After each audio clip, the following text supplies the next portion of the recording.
Guerra y paz, de León Tolstoy. Parte 5. Capítulo 3. Unos 5 criados, grandes y pequeños, salieron al zaguán a recibir a su señor. Decenas de mujeres, grandes y pequeñas, se asomaron desde la entrada de servicio a ver a los cazadores que llegaban. La presencia de Natasha, una señorita a caballo, llevó su curiosidad y asombro, como en todos los sitios por donde pasaba Natasha, a tal extremo que muchos se acercaron y sin ningún apuro la miraron a los ojos haciendo sus observaciones, como si aquello que se les mostrara no se tratase de una persona, sino de un ser extraño que no pudiera oír ni comprender. Fíjate, Arinka, va sentada de lado y le cuelga la falda. Mira, lleva un cuerno. ¡Dios santo! Si lleva un puñal. ¿Ves? Es una tártara. ¿Cómo no te caes?, preguntó la más atrevida dirigiéndose a Natasha. El tío descabalgó junto al zaguán y mirando a sus criados gritó imperiosamente que se fueran los que no tuviesen nada que hacer y que se preparara todo lo necesario para acoger a sus invitados y al acompañamiento. Lo repitió varias veces. Todos se dispersaron y se pusieron manos a la obra.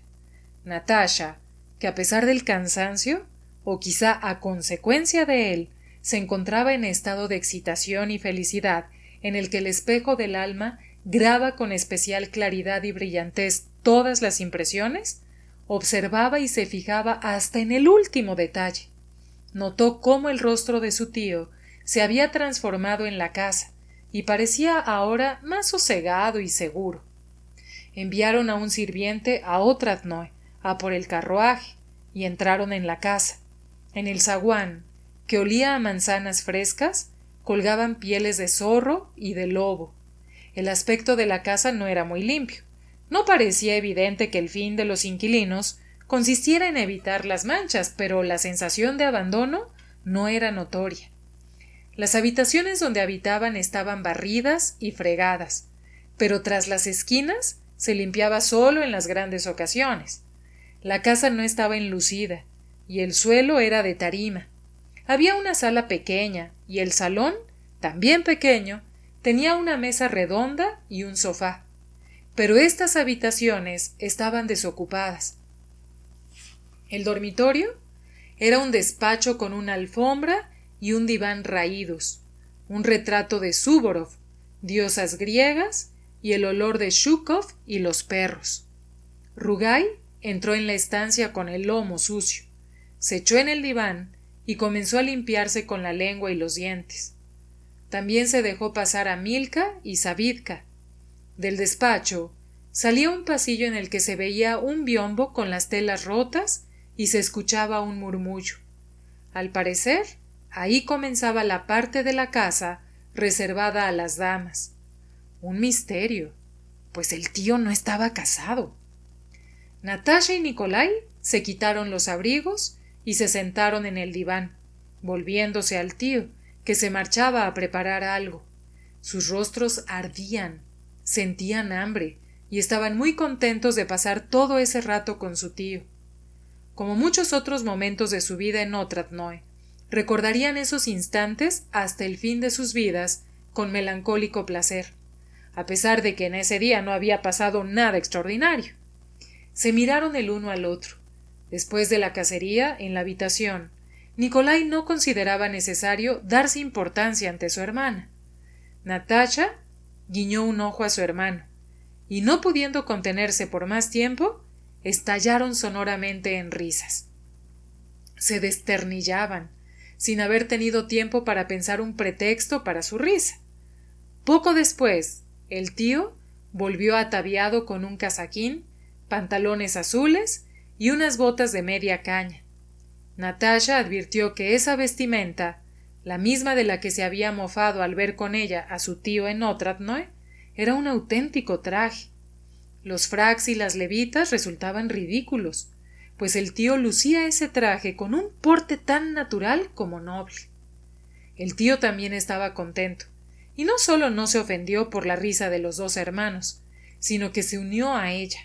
No podía ocurrírsele que podrían estar riéndose de su vida. Esta, condesita, es trigo limpio, no he visto otra igual, dijo acercándole una pipa a Nicolai y sujetando otra con 3 dedos con un gesto típico. Ha cabalgado todo el día como un hombre, como si nada. Sí, señorita, si hubiera encontrado una como usted en mi época, es trigo limpio, me hubiera casado enseguida. Natasha no contestó. Se limitó a esbozar una sonrisa y a decir entre dientes: ¡Qué tío tan encantador! Al poco rato, a juzgar por el ruido de los pies, una muchacha descalza abrió la puerta. Una mujer de unos 40 años, gruesa, de pecho grande, hermosa y sonrosada, de barbilla doble y con unos labios sonrientes llenos de carmín, entró con una bandeja bien surtida entre las manos. Esta mujer, el ama de llaves del tío, con su agradable respetabilidad y amabilidad en los ojos y en cada movimiento, a pesar de su gordura poco común que la obligaba a sacar el vientre y mantener la cabeza erguida, se movía con extraordinaria soltura. Con igual habilidad colocó la bandeja con sus manos regordetas, hizo una respetuosa reverencia y dulcemente distribuyó en la mesa las botellas, los aperitivos y el agasajo. Con una sonrisa en el rostro, se retiró hacia un lado, permaneciendo de pie. Pues esta soy yo. ¿Comprende ahora su tío? Parecía decir. ¿Cómo no comprenderlo? No solo Nicolai, también Natasha entendía a su tío y el significado de su ceño y de esa sonrisa feliz y satisfecha con la que frunció ligeramente sus labios al entrar Anisia Fedorovna. En la bandeja había vodka, licores de hierbas, setas en vinagre, tortas de centeno, miel en panal y miel cocida, manzanas, nueces, almendras tostadas y nueces con miel. Después, Anisia Fedorovna trajo confituras a la miel y azucaradas, jamón y un pollo recién asado. Todo había sido escogido y preparado por Anisia Fedorovna. Todo tenía el perfume y el sabor de ella misma. Todo recordaba a su impecable jugosidad, su limpieza y a la blancura de su agradable sonrisa. «Coma, señorita condesa», decía a Natasha, ofreciéndole bien un plato, bien otro. Luego, Natasha siempre diría que jamás había visto ni comido semejantes tortas de centeno con unas confituras, miel y frutos secos tan exquisitos como aquella vez en casa de Anisia Fedorovna.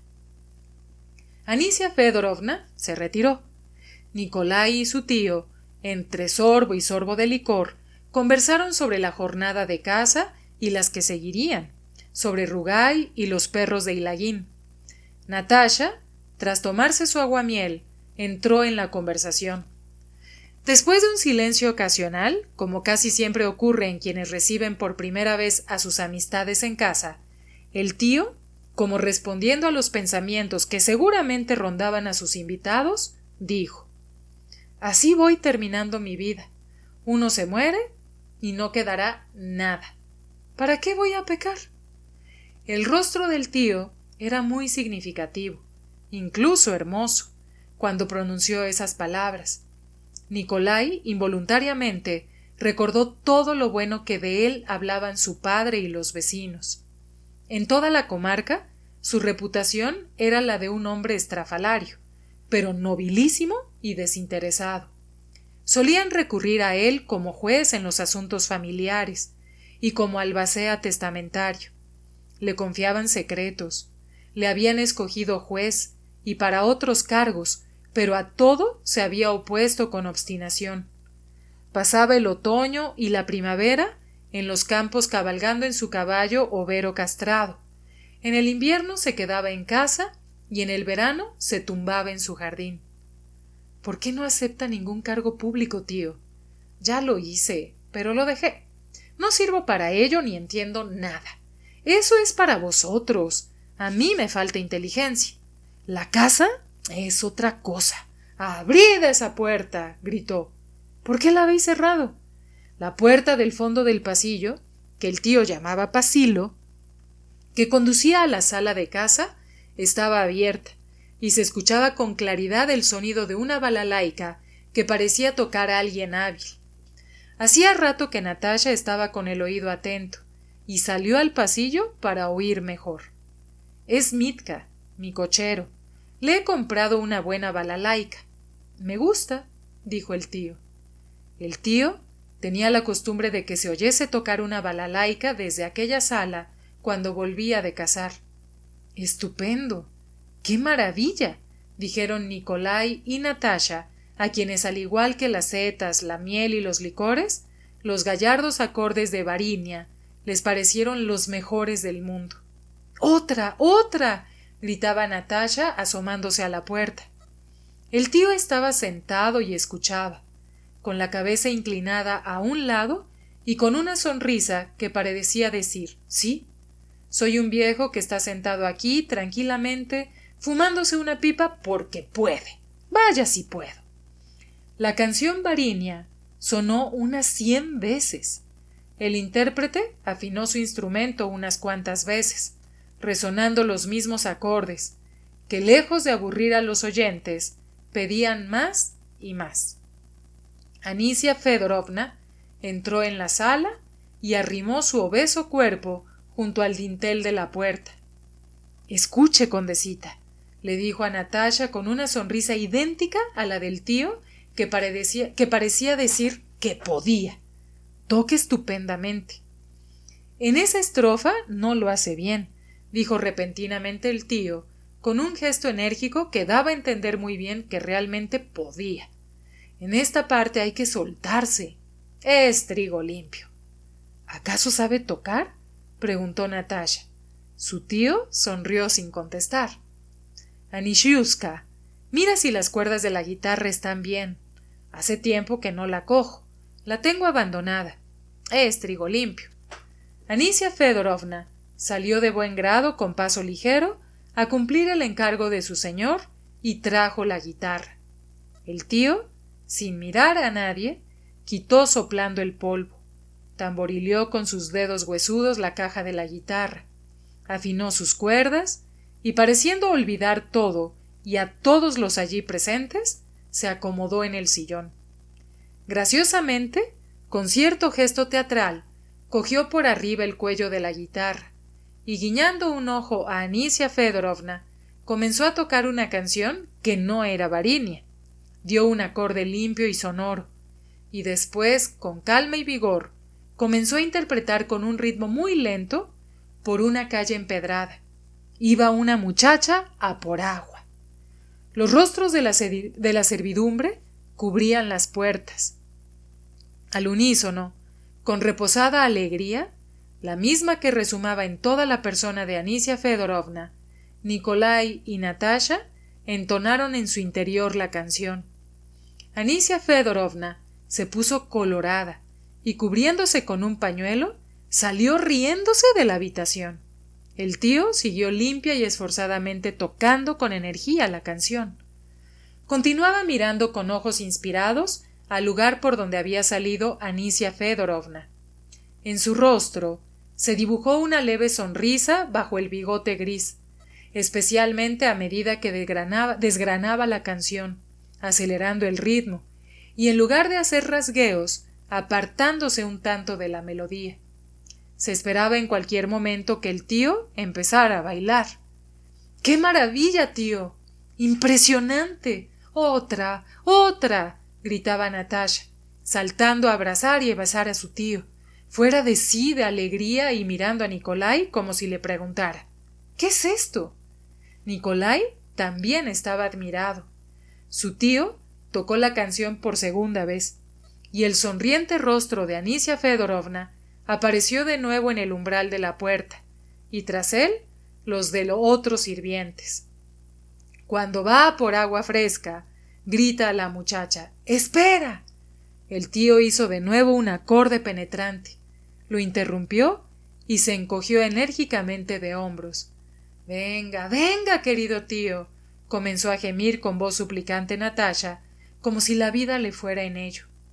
El tío se levantó, pareciendo haber en él dos hombres. Uno serio se reía de otro parrandero, y éste hizo una ingenua pero severa extravagancia. Vamos, sobrina.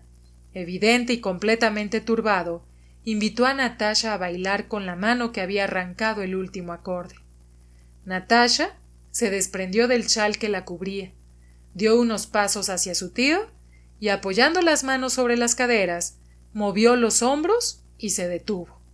¿Dónde, cómo y cuándo esa condesita educada por una emigrante francesa se había empapado del aire ruso que se respiraba? ¿Dónde había aprendido aquellas maneras que los pas de chalet de la institutriz deberían haber erradicado hacía tiempo? Pero en cuanto Natasha se puso en pie, encogió los hombros y sonrió dichosa, solemne y orgullosa. El primer temor que se había apoderado de Nikolai y de todos los asistentes, el miedo de que ella, la señorita, no saliera airosa, se disipó y la admiraron entusiasmados. Ella hizo exactamente lo mismo que Anisia Fedorovna, quien enseguida le tendió el pañuelo necesario para aquel baile. A Anisia se le saltaron las lágrimas, contemplando a la esbelta y graciosa condesita, criada entre algodones y tan distinta a ella, pero que sabía entender cuanto había en Anisia, en el padre de Anisia, en su tía, en su madre y en cualquier ruso. Bueno, condesa, es trigo limpio, dijo el tío riendo con alegría cuando hubo terminado la danza. Vaya con la sobrina. Ahora solo falta escogerle un buen mozo para marido. Es trigo limpio. Ya está escogido, dijo riéndose Nikolai. ¿Sí? Exclamó el tío con asombro, mirando a Natasha con curiosidad. Natasha, con una sonrisa feliz, movió la cabeza afirmativamente. Y vaya marido. Eso es lo importante. Trigo limpio.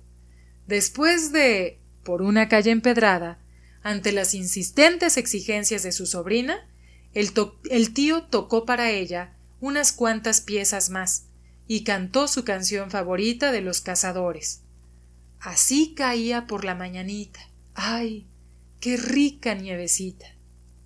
El tío cantaba como canta el pueblo, con pleno convencimiento de que todo el sentido de la canción está en la letra y que la melodía solo sirve para la armonía. Y precisamente por eso, la melodía, inconsciente en sus labios, era extraordinariamente bella. El tío cantaba muy bien, y Natasha estaba asombrada. Decidió que dejaría el arpa y solo estudiaría guitarra, de la que allí mismo había empezado a aprender algunos acordes. Sin embargo, ya habían llegado en busca de Natasha. Además de una lineica, habían enviado un droshky y 3 jinetes para recogerla, pues los condes no sabían dónde se hallaba, y la intranquilidad les desesperaba. Natasha se despidió de su tío y tomó asiento en la lineica. El tío la arropó y se despidió de ella con mucha ternura. Les acompañó a pie hasta el puente y ordenó a los cazadores marchar por delante con linternas. —¡Adiós, querida sobrina! —gritó en la oscuridad con su decrépita y reblandecida voz. La noche era oscura y húmeda. Los caballos chapoteaban por el barro invisible. Atravesaron una aldea en la que brillaban luces rojizas. —¡Qué encantador es el tío! —dijo Natasha cuando salieron al camino. —Sí —respondió Nikolai. —¿No tienes frío? —No. —Me encuentro muy bien. —Muy bien. —Estoy estupendamente —dijo Natasha con una particular sensación de felicidad, guardando silencio desde entonces. ¿Qué estaba pasando con ese espíritu puro, infantil y sensible, que tan ávidamente percibía las impresiones más diversas de la vida? Dios sabe cómo se acomodaban esas impresiones en su alma, pero ella se sentía muy feliz. Se acercaban ya a la casa cuando de repente comenzó a cantar Así caía por la mañanita, tema que había buscado durante todo el trayecto y del que por fin lograba acordarse. Muy bien, dijo Nikolai. ¿En qué estabas pensando ahora, Nikolai? Preguntó. Les encantaba preguntarse eso mutuamente. ¿Yo? Dijo Nikolai meditativo. Mira, primero pensaba que Rugai, el perro rojizo, se parece al tío. Si fuera una persona, tendría consigo todo el rato al tío. Qué buen carácter tiene, ¿eh? Y se echó a reír. ¿Y tú? No estaba pensando en nada. Solo me estaba repitiendo durante todo el camino mi querido Pumpernickel, dijo, y se rió aún más ruidosamente. ¿Sabes? Dijo de súbito. Sé que ya nunca me sentiré tan feliz y tranquila como ahora. ¡Qué tonterías tan absurdas! Mientes, dijo Nikolai y pensó. Esta Natasha es un encanto. No tengo otro amigo y camarada como ella, y nunca lo tendré. ¡Qué encanto es Nikolai!, pensó Natasha.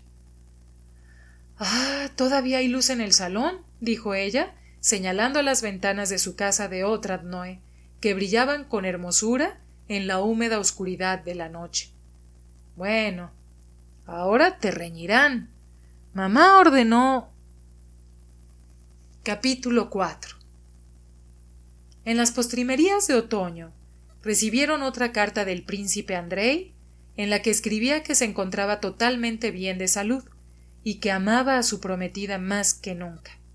Contaba las horas que faltaban para el feliz encuentro, pero existían unas circunstancias de las que no valía la pena hablar, que le impedían su llegada antes de un plazo determinado. Natasha y la condesa comprendieron que esas circunstancias eran en realidad el consentimiento de su padre.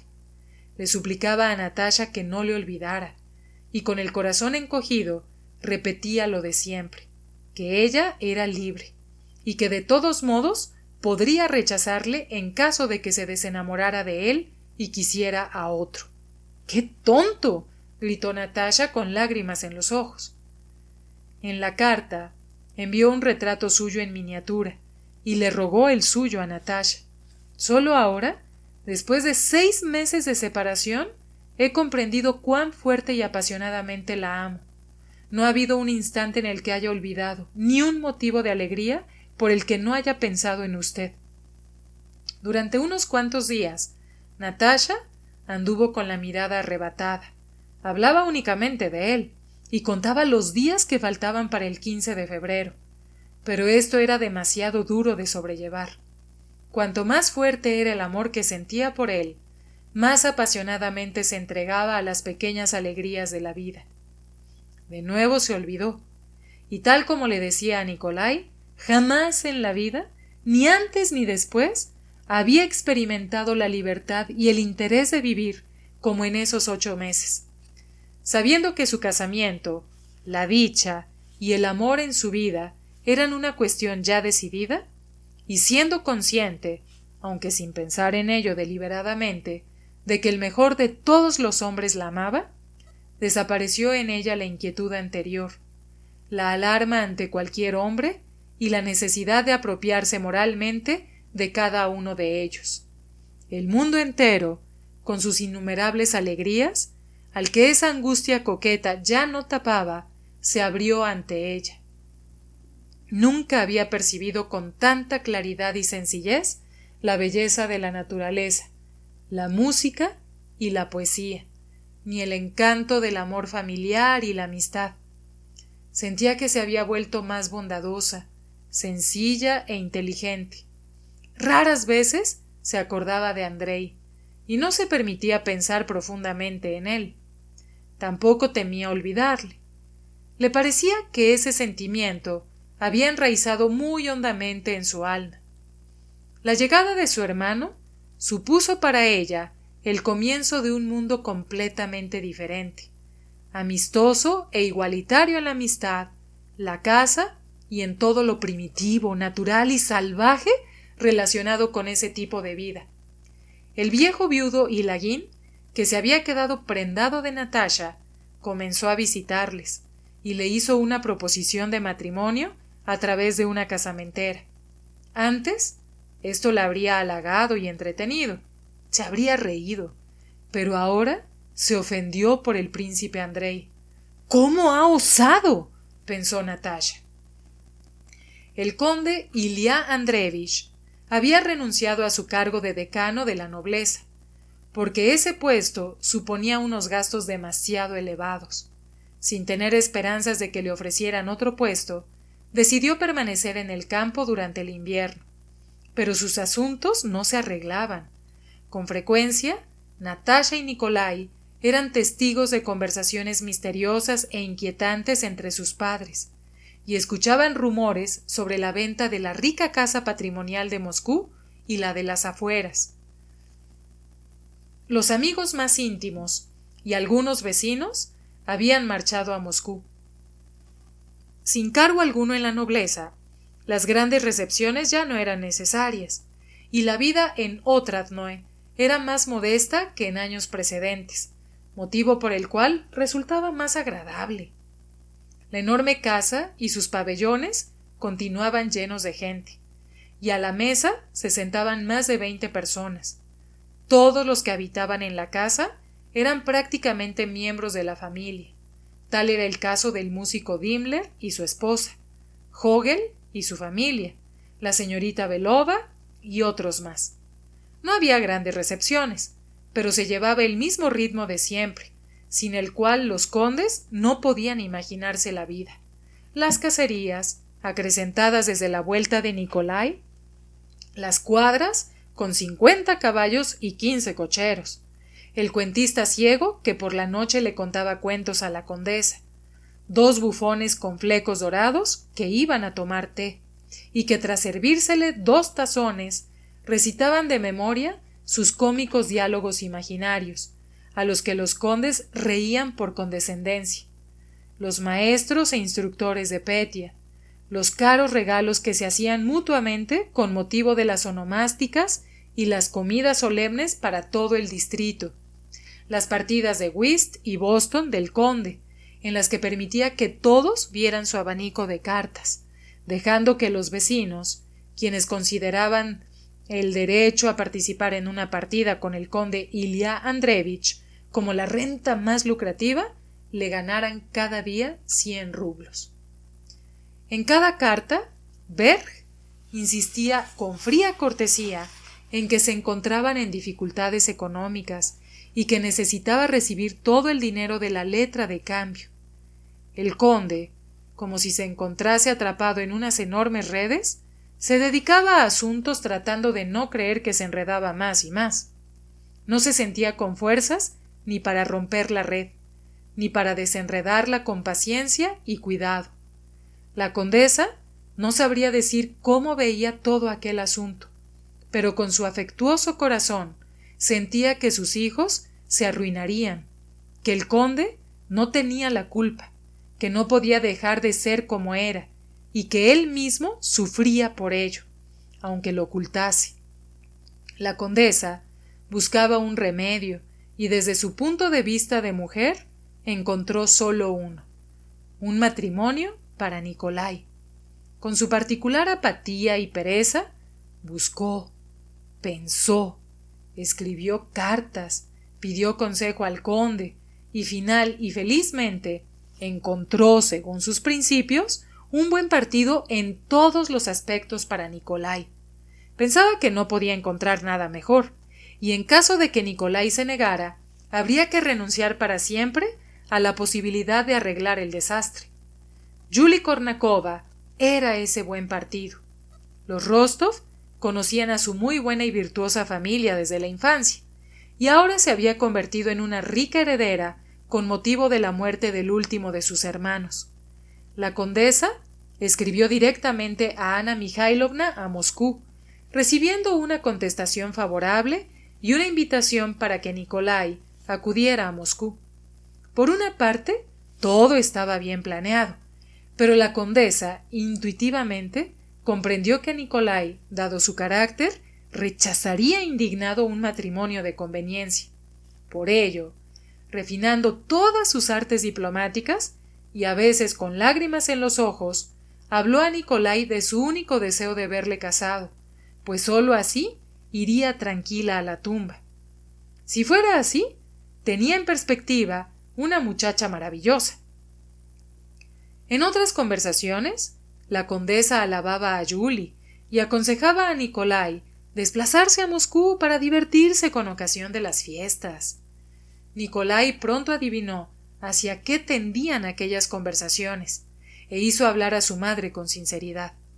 Cuando ella le dijo que todas las esperanzas de remediar los asuntos financieros se fundaban en su matrimonio, Nikolai, con una crueldad que él mismo no acertaba a comprender, le preguntó si en el supuesto de amar a una muchacha sin patrimonio alguno, le exigiría sacrificar sus sentimientos y su honor al dinero. En esa época, Nikolai, al igual que Natasha, experimentaba la misma sensación de tranquilidad, libertad y holganza de las condiciones de la vida fácil. Se sentía tan bien que de ningún modo deseaba cambiar su posición, por lo que menos que nunca podía pensar con tranquilidad en su casamiento. Su madre no respondió y rompió a llorar. No me has comprendido, decía ella, sin saber qué decir y cómo justificarse. Mamá, no llore. Dígame tan solo qué es lo que desea. Sabe que daré toda mi vida para que sea feliz, dijo Nikolai. Pero la condesa, aún creyéndole, sentía que todo su plan se había desplomado. Sí, quizá ame a una chica pobre, se decía a sí mismo Nikolai. Desde ese día comenzó a intimar más con Sonia, a pesar de que antes la tratara con total indiferencia. Siempre sacrificaré mis sentimientos por el bien de mi familia. No puedo mandar en ellos. La amo, pensaba para sus adentros. Después de las cacerías, siguieron largas noches de invierno, mas Nikolai, Sonia y Natasha no se aburrían. Además de la caza del lobo, todos ellos disfrutaban de la troika, el patinaje y las montañas, además del teatro, la música, la charlatanería amigable y las lecturas en voz alta. Leían Corinne y Nouvelle Héloïse. Ocupaban alegremente su tiempo por completo.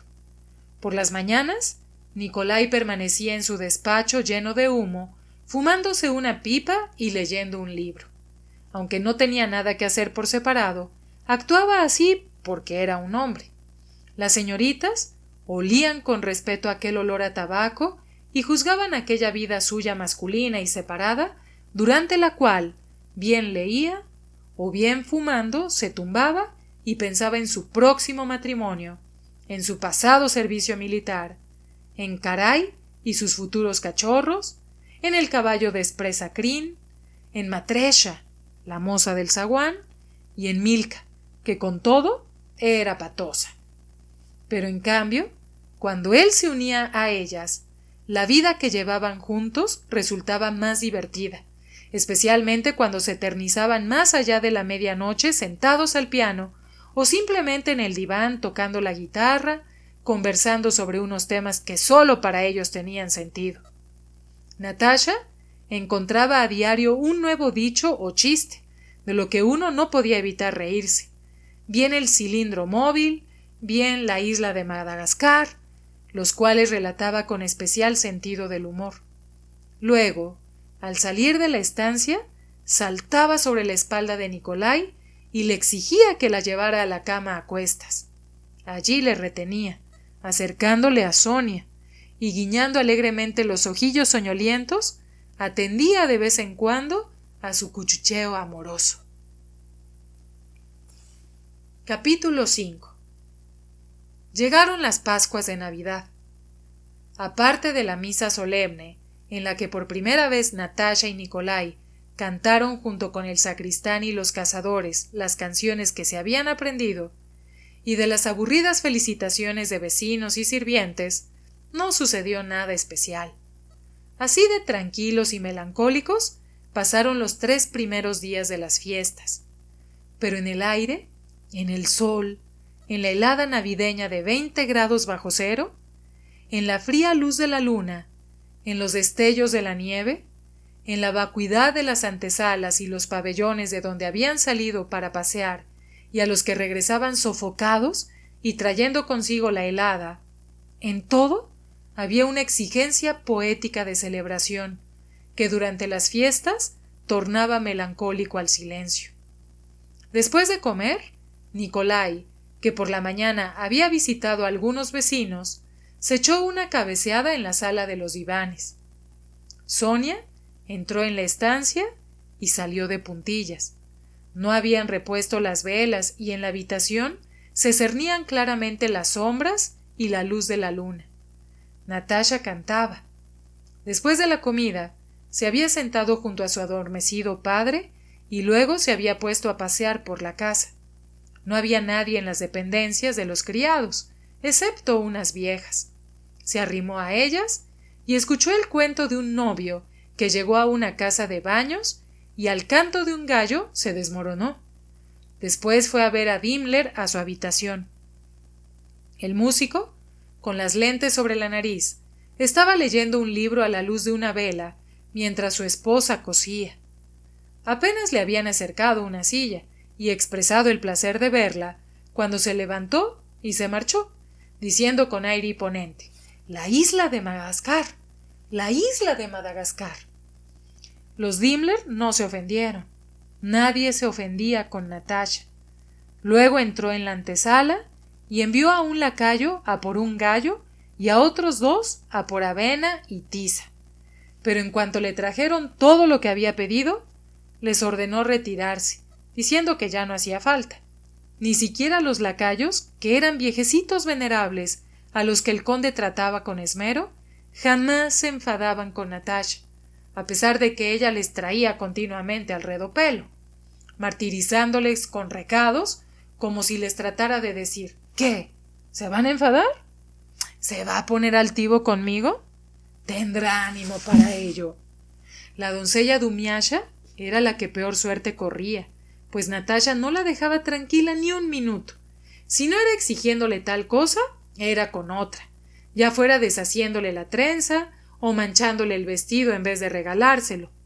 Pero de otro modo, Dunyasha se hubiera muerto del aburrimiento, como la vez que tras enfermar y permanecer 2 semanas en el pabellón de la servidumbre sin ver a sus señoras, salió a servir sintiéndose todavía enferma y débil.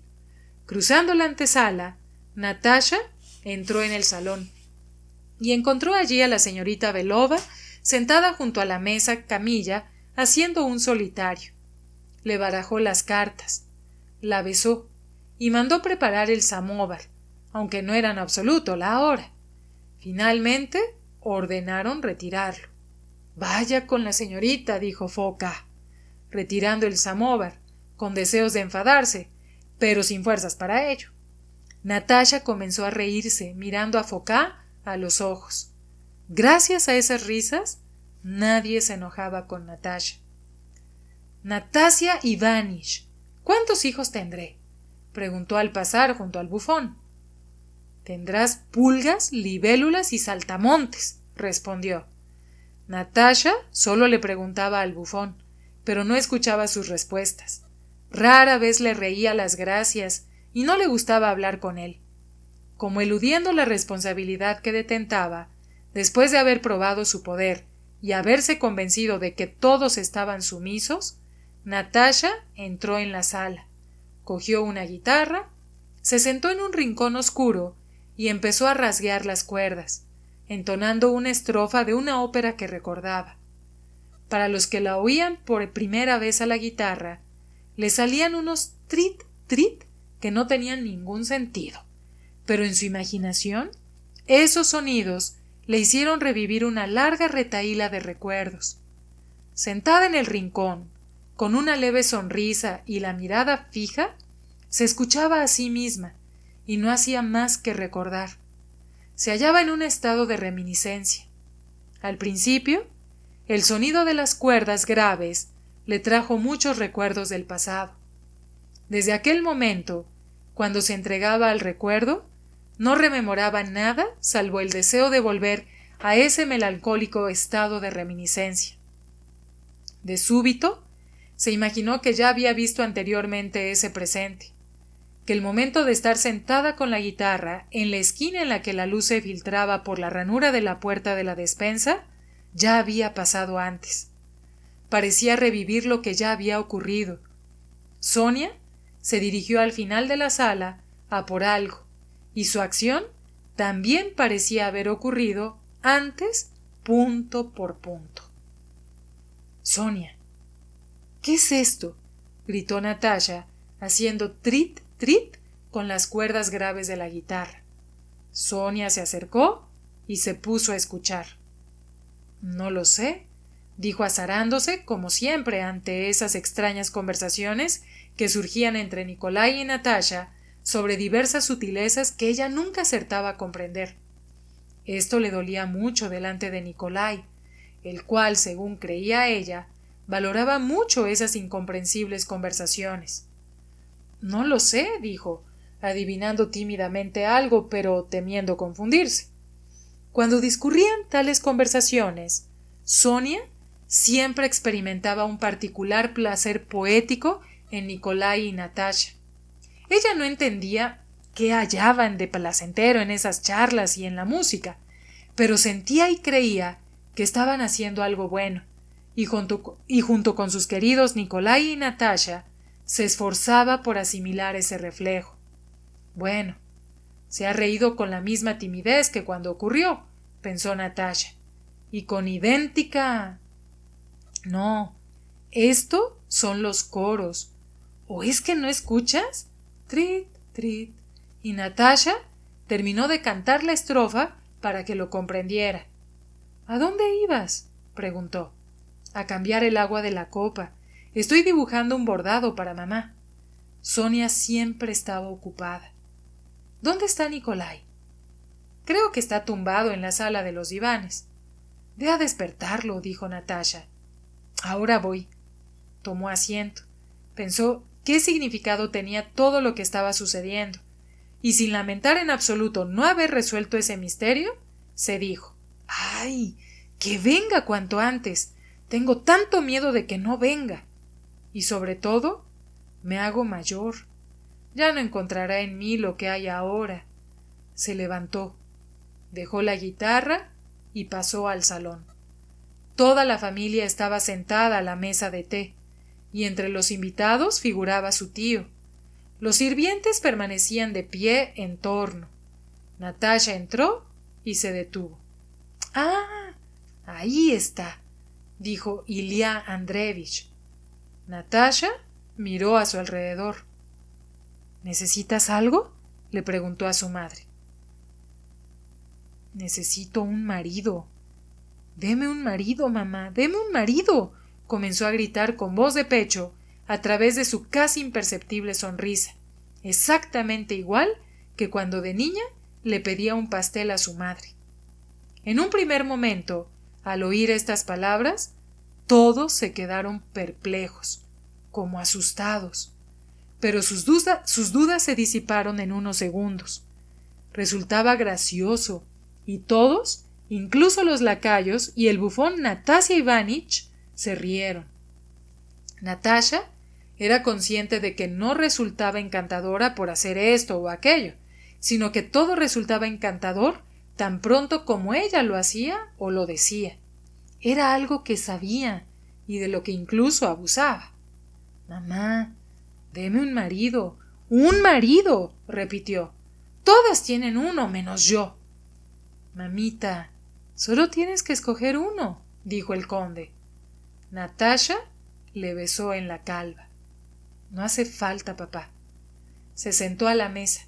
Nunca bebía té, y no entendía por qué fingían que les gustaba, y conversó juiciosa y sencillamente con su padre y su tío, pero al poco rato se retiró a la sala de los divanes, al rincón que su hermano y ella preferían, y en el que siempre iniciaban conversaciones íntimas. Le llevó una pipa y una taza de té y se sentó con él. Desperezándose, Nikolai la miró y sonrió.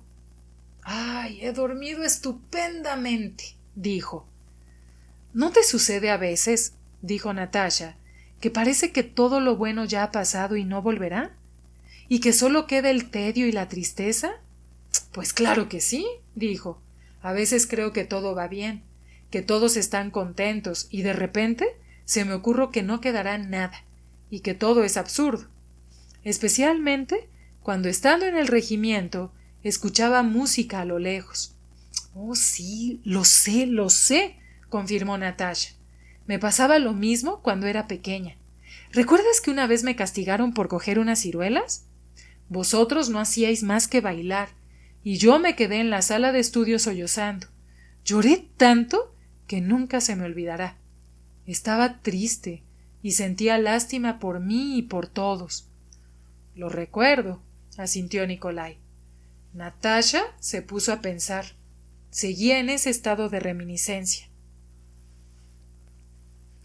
«¿Y recuerdas», dijo sonriendo pensativamente, «cuando hace muchísimo tiempo, todavía siendo pequeños, papá nos llamó a su despacho que aún estaba en la casa vieja? Estaba muy oscuro. Entramos y allí había un negro», terminó de decir Nikolai, sonriendo alegremente. «¿Cómo no voy a acordarme? Y ahora no sé si era negro, si lo soñamos o es que nos los contaron. Era gris y con los dientes blancos, ¿te acuerdas? Estaba de pie y se nos quedó mirando». «¿Lo recuerdas, Sonia?», preguntó Nikolai. «No, no lo recuerdo», contestó tímidamente.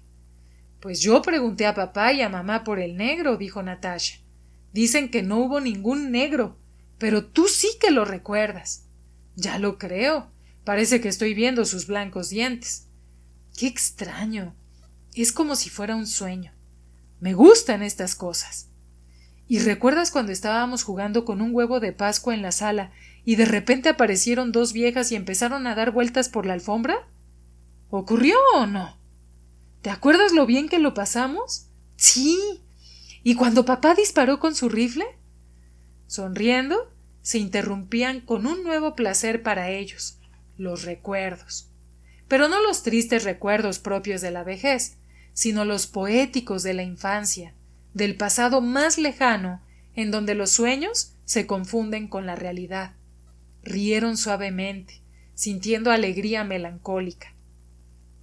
Aun cuando compartían recuerdos comunes, Sonia, como siempre, no llegaba tan lejos.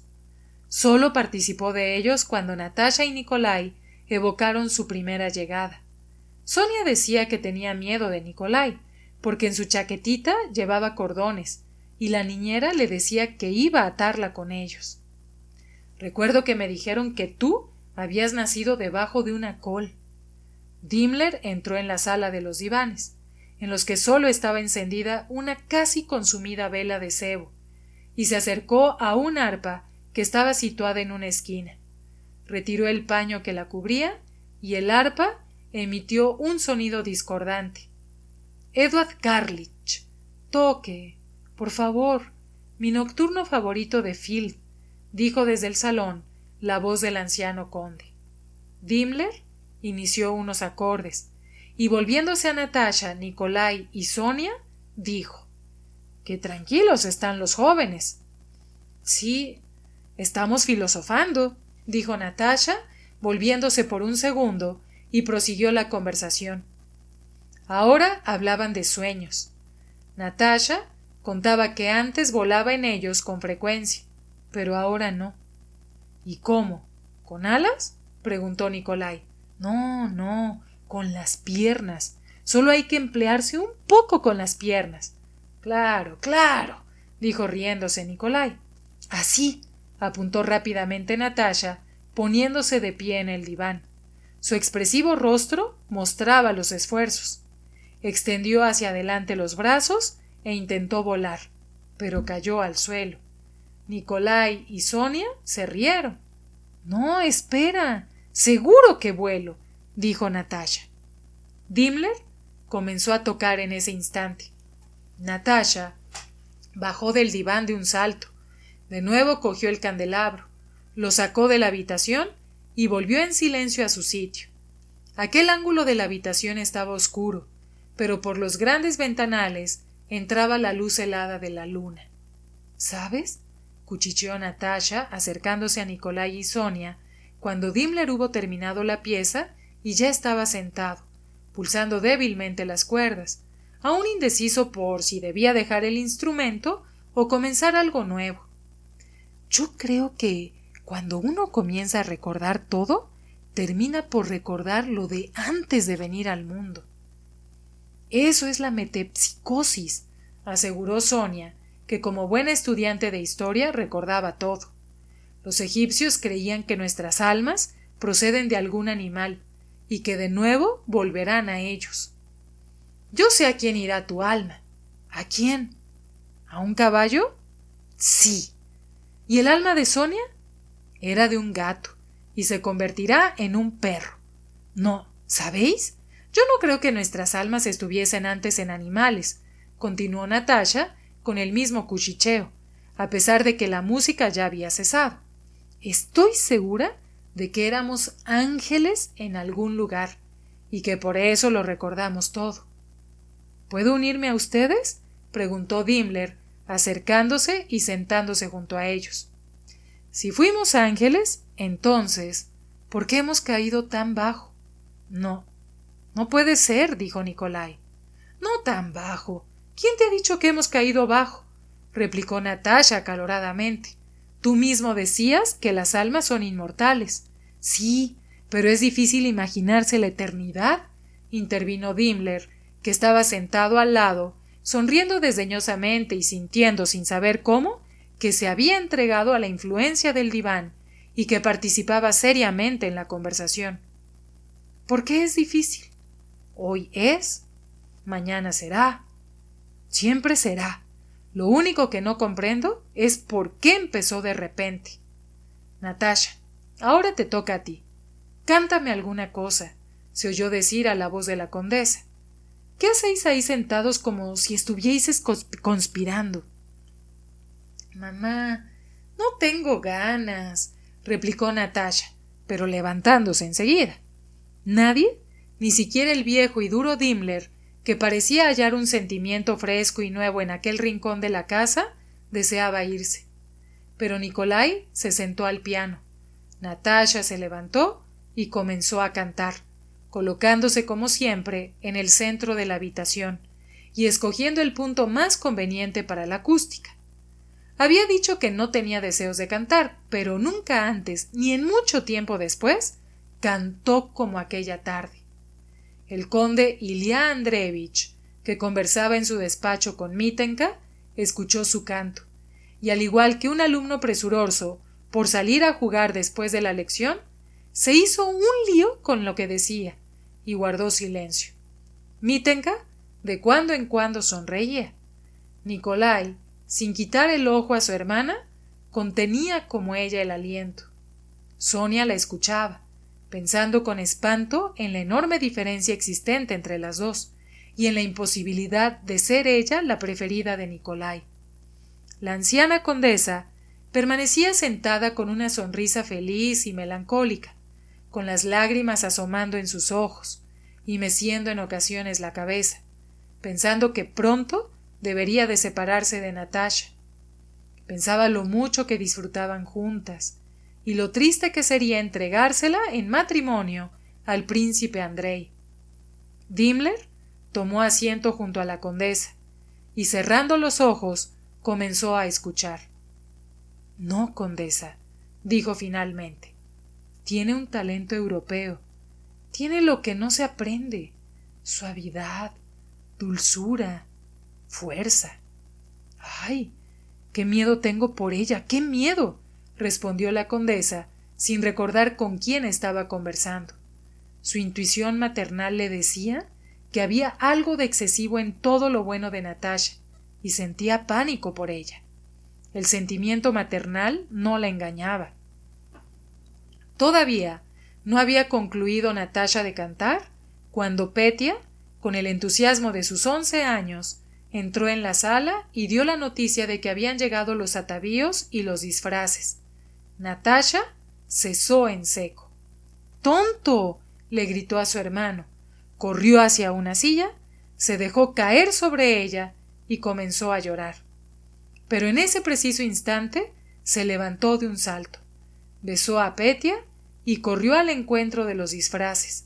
Los había de osos, de cabras, de turcos, de grandes señores, terribles unos y cómicos otros. Los criados irrumpieron en la sala, tocando la balalaika, y comenzaron sus cánticos y sus danzas. Hicieron un corro y cantaron canciones para convocar a los espíritus. Al cabo de media hora, aparecieron en el salón más disfraces. Una vieja señora con miriñaque, que era Nicolai, una bruja, que era Dimmler, Natasha, vestida de húsar, Sonia de circasiano y Petia de turca. Todo había sido urdido y preparado por Natasha. También había pensado la distribución de los disfraces y pintado con un corcho quemado los bigotes y las cejas. Ahora se encontraba más alegre y animada que de costumbre. Después del condescendiente asombro, de la broma de no reconocerse y de las alabanzas por parte de los que no estaban disfrazados, los jóvenes vieron que sus atavíos estaban tan logrados que había que salir para enseñárselos a quien fuese. Nicolai, que aprovechando el excelente estado del camino, quería dar un paseo a todos en su troika, propuso ir con 10 criados disfrazados a la casa del tío, que acababa de marcharse. En media hora estuvieron listas 4 troicas con sus campanillas y cascabeles, y bajo la helada e inmóvil luz de la luna, que empapaba un aire a 24 grados bajo cero, las troicas partieron hacia la casa del tío por un camino nevado que no solo crujía, sino que silbaba.